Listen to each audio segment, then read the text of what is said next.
കൂട്ടരെ. അപ്പോൾ ഇന്ന് ഞാൻ വന്നിരിക്കുന്നത് വെച്ചാൽ എന്തെങ്കിലും ഒരു ചെറിയൊരു കാര്യം നിങ്ങളിൽ എത്തിക്കുക എന്ന അതുകൂടെയാണ്.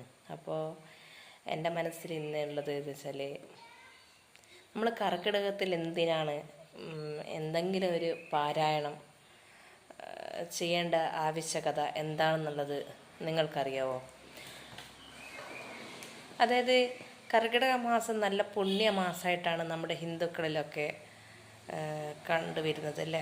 അപ്പോൾ നമ്മൾ അനുഷ്ഠാന കർമ്മങ്ങളും അതുപോലെ ആധ്യാത്മിക കാര്യങ്ങളിലൊക്കെ ശ്രദ്ധ ചെലുത്തണമെന്ന് പണ്ടുള്ളവർ പറഞ്ഞിട്ടുണ്ടായിരുന്നു അല്ലേ.